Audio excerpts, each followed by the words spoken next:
Hello, bonsoir. Alors aujourd'hui, on va update un peu la tier list qu'on a faite l'autre fois.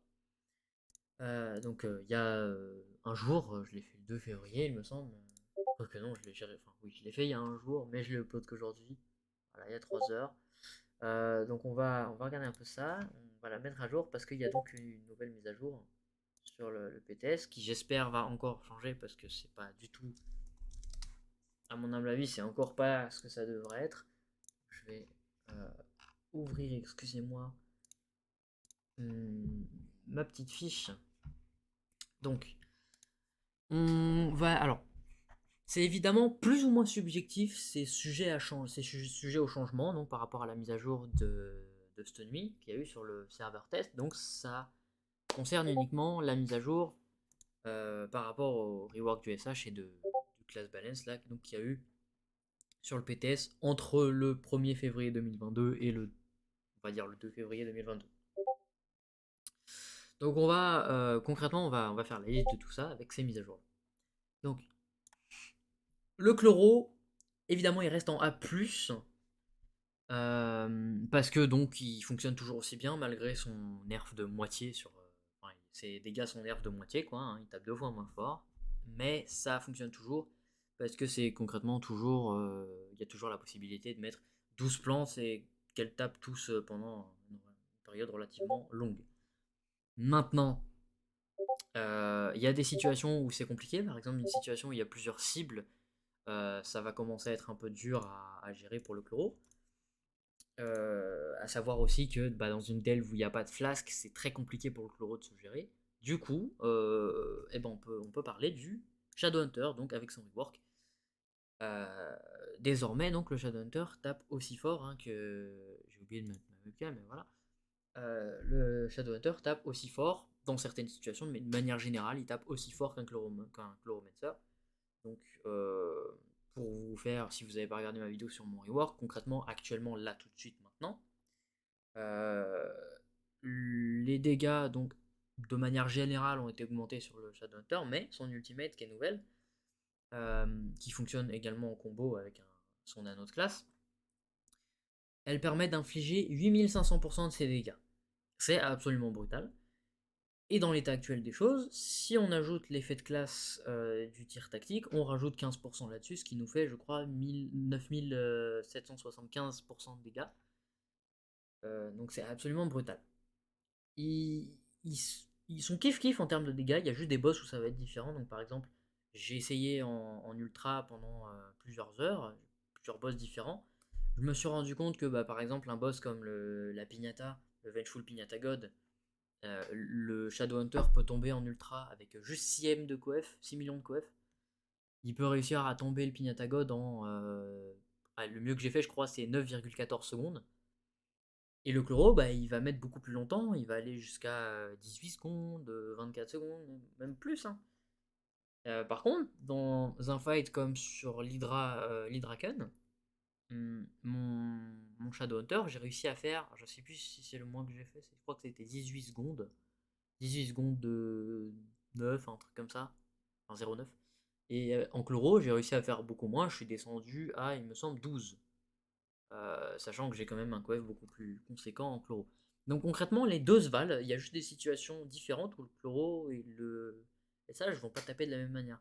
Exemple radicalement concret, le chloromancien sur le mastodonte Darknik, le DD en ultra, il peut tranquillement solo en 22 secondes par exemple le DD si vous gérez bien et qu'il n'a pas une rota trop chiante, il peut se gérer en 22 secondes, voire moins. Le SH il va mettre beaucoup plus de temps, ça peut aller de 60 jusqu'à 120 secondes, simplement parce que le boss met du temps pour taper. Donc pour le coup, allez voir ma vidéo sur Rigwork, vous comprendrez comment ça fonctionne. Voilà. Maintenant on va descendre dans le A+. Donc dans le A+, A+, ou B+, d'ailleurs, je sais pas si je vais mettre quelque chose dans le A-, pardon, pas A+. Euh, dans quel ordre? Parce qu'avec les changements, du coup, ça. Enfin, avec le PTS, du coup, ça a légèrement changé. Il me semble que le flingueur est un poil au-dessus.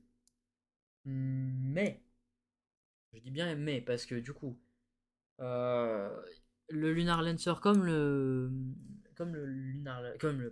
flingueur, ils ont des dégâts monstrueux, c'est-à-dire le lancier lunaire tape concrètement plus fort que le flingueur. Cependant, euh, le lancier lunaire a une faiblesse, c'est qu'il peut bump les mobs. Dans le cas où il bumperait les mobs, il irait dans le B-, voire le C+. Parce qu'il a des dégâts monstrueux, certes, mais il empêche tout le monde de taper. Et en plus, il peut même pas lui-même taper complètement. Le flingueur, lui, certes, il peut, sur les mobs, il peut les bump très légèrement. Il va jamais envoyer un boss ou un mob dans l'espace. Et donc concrètement, elle a un DPS plutôt constant, même si c'est une courte période avec les potions, du coup. Donc je serais même tenté de le mettre en 1-, le flingueur, toujours. Euh, mais voilà, le lancer lunaire peut varier. J'ai envie de le mettre en B+, parce que c'est quand même proche de A-. Je vais le mettre là. Ensuite, je vais mettre le Pirate Captain. Ça peut paraître bizarre, mais il s'est fait buff, et je pense que c'est loin d'être le dernier buff qu'on va avoir sur lui.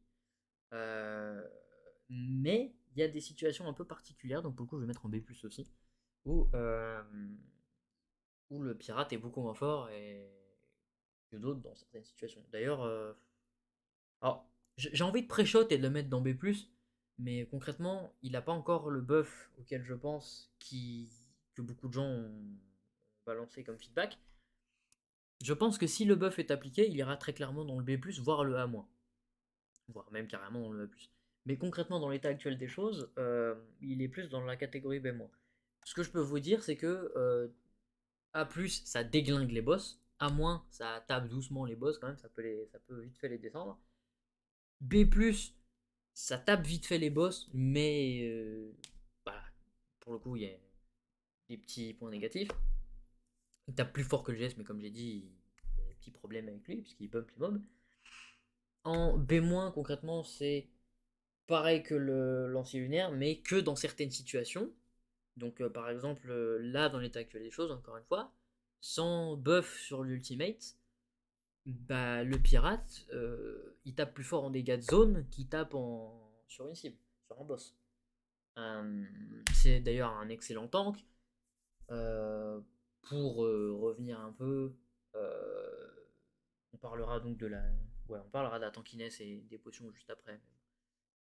Je vais le mettre là. Il est bien là, moi je trouve. Après, voilà, il y a le fun qui peut rentrer en considération dans le classement de la classe. Moi, je trouve que le chloro, il est intéressant son gameplay, mais il commence à se faire un peu vieux. Donc, moi, tu vois, je serais plutôt tenté de faire ça d'ailleurs. Parce que le Shadowhunter est neuf, son gameplay est très très intéressant, basé sur un drainage de flasques et sur du tank, concrètement, parce que tu prends des dégâts pour taper. Et le chloro, c'est vraiment un vieux setup de faut être frame perfect, faut les mettre bien comme il faut. Enfin, après, tu peux le faire à l'arrache, mais voilà, il y a un petit peu plus de travail. Mais il commence à se faire vieux, et puis ça marche vraiment que pour les boss. Le SH peut farm. Le flingueur, le flingueur, le flingueur, le flingueur. En termes de fun, il est fun à jouer, mais le problème c'est qu'il dure vraiment pas longtemps. Il est très squishy aussi. Le lancier lunaire, bah, il est extrêmement fun, hein, évidemment. Il a la capacité de farm. Mais il y a beaucoup de gens qui se font un peu chier dessus parce qu'il y a beaucoup de gens qui préfèrent l'ancien Lunar Lancer. Mais il reste quand même extrêmement fun, à mon avis, à l'avis de beaucoup d'ailleurs.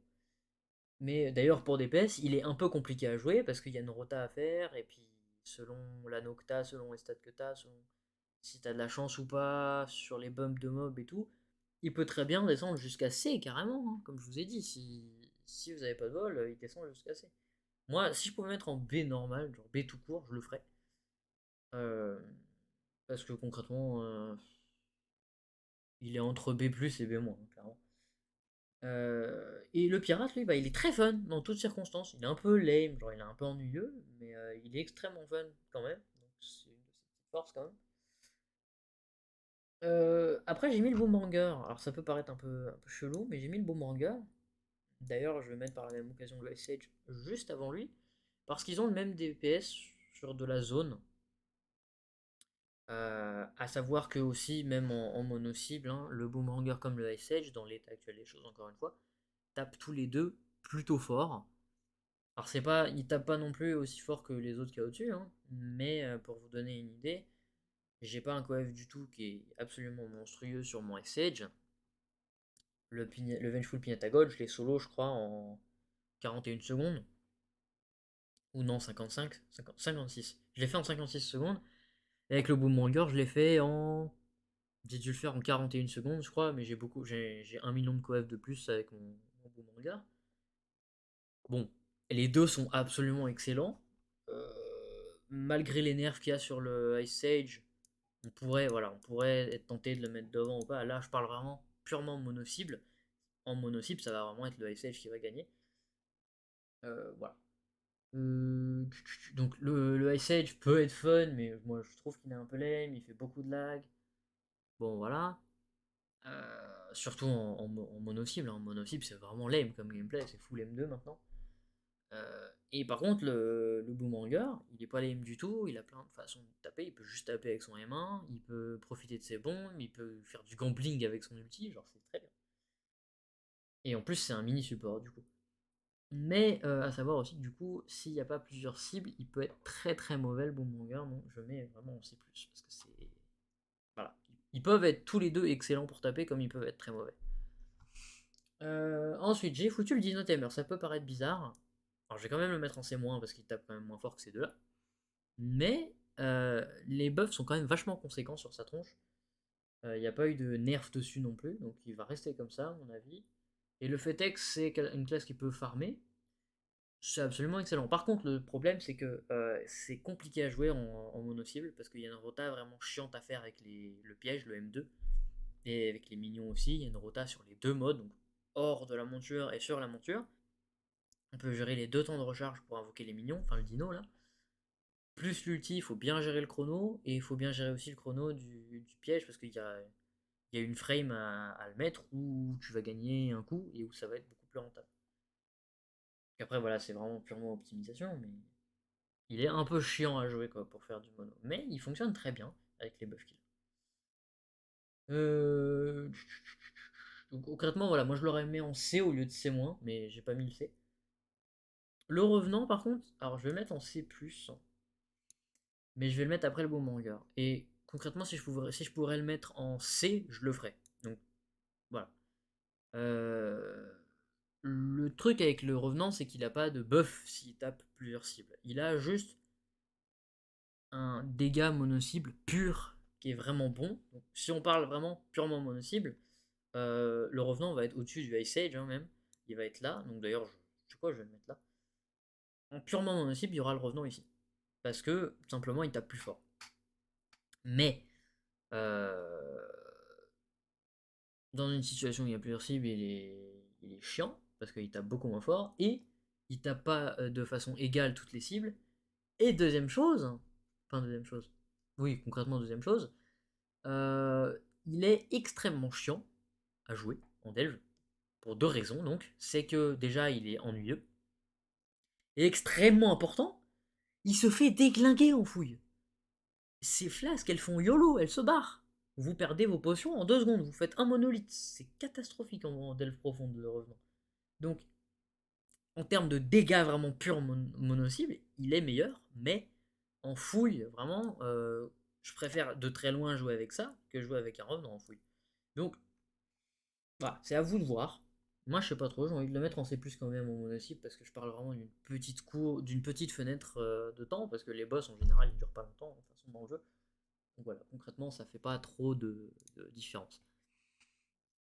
Alors, il y a des petits changements du coup. J'ai rajouté le Knight dans ma liste parce que le Knight a eu des buffs. Ils ont pas été nerfs d'ailleurs. Il a eu des buffs et au final, j'arrive à solo plus rapidement qu'un Ice Age euh, avec moins de coef sur une cible, j'entends, hein. Est-ce que il est mieux ou pas? Alors, je, je pense que oui, mais c'est compliqué à dire parce que il a une ligne dans ses patch notes qui est un peu bizarre parce qu'elle ne fonctionne pas. C'est un truc qui fait que quand on se fait taper, on a les dégâts qui augmentent. Ça n'existe pas dans le jeu, ça n'a jamais existé et apparemment c'est dans les lignes du jeu depuis très longtemps. Du coup, j'en ai parlé et ils sont en train de regarder ce qui se passe. Mais voilà, concrètement, le Knight pourrait être même au-dessus du Revenant peut-être. Par contre, le petit problème avec lui, c'est qu'il est extrêmement chiant à jouer. Mais il est très tanky, mais il est chiant à jouer, son gameplay est nul. C'est pas très fun, à part pour farm, il est relativement fun, mais il est pas rapide du tout. Donc voilà. Concrètement, en termes de DPS mono, à part cela, je pourrais rajouter lui en. Je pourrais rajouter le Candy, mais vraiment, genre, je le mets à la fin du C-. Parce que il a eu des buffs, mais ces buffs ont été cancel, donc je le mets vraiment derrière en C-, à la limite du D+, quoi. Et ensuite, on va rajouter le petit Draco que je vais mettre ici, qui tape un peu moins fort que le Dino. Tout ce que j'ai fait, c'est basé sur du chrono à testing. Vraiment, j'ai tout testé pendant plusieurs heures, toute la nuit. J'ai testé aussi sur 3 jours, donc c'est quand même assez conséquent. Et j'en suis venu à la conclusion que effectivement le Draco tape moins fort que le Dino. Euh, Après voilà, encore une fois, je parle en vraiment pure mono-cible. Donc Draco est là. Je sais pas trop quoi en penser. Je sais pas s'il va être buff ou nerf ou quoi. Il a eu un buff. Je pense qu'il n'en a pas besoin d'autres parce que concrètement c'est plus un cleaner ou quoi. Mais je sais pas. Je serais pas contre un buff, mais je dis pas non plus qu'il en a besoin d'un. Voilà. Maintenant, on va parler des autres. En termes de dégâts mono, on va balancer en démo, enfin en D, en Z même, les classes qui ne servent à rien en mono. J'aimerais pouvoir dire que le revenant est l'avant-gardien est fort, seulement c'est pas le cas. Ses nerfs enfin il s'est fait renerf là le 2 je crois. Il descend énormément dans l'estime de tout le monde pour le DPS, hein, mono cible. Si jamais son nerf est cancel, il pourrait remonter au-dessus du Candy, mais bon voilà. Partez du principe que à partir de C+, jusqu'en bas, ça devient très compliqué de solo des boss avec. Voilà. Je parle principalement aux fous, Yin et Léviathan, tout ça. On pourrait croire que l'Ice Age est bon, mais avec tous les nerfs, croyez-moi, il a pris vraiment Bagdad dans sa gueule. Voilà. J'ai envie de dire D+, pour l'avant-gardien. Le Bard, en termes de dégâts vraiment purs, il est naze, mais c'est un excellent support, mais voilà, c'est pas le sujet. La fée est dernière, le Tomb Raider avant-dernier, et le Néon Ninja, je le mets entre le Vanguard et le Bard. Voilà. Sachant que à partir du Néon Ninja, je mets vraiment en D, voire moins. La fée en Z, malheureusement. Voilà. C'est ce que je pense avoir le plus de sens pour l'instant. N'oubliez pas, gardez à l'esprit que cette tier list elle va changer. Je vais la rechanger, je vais la faire à nouveau cette vidéo. Donc il n'y a pas de problème. Comment je vais dire ça classe. Non, je vais marquer single target damage. Voilà. Tier list pour les classes. Tape le plus fort sur du monocycle. Voilà. Du monocycle, du coup, pour le coup, si quelqu'un n'est pas au courant, c'est une seule cible. Hein. Voilà. Donc j'espère que cette vidéo aura été un peu informative, qu'elle vous aura un peu situé par rapport au jeu comme il est maintenant. Voilà. Salut à tous.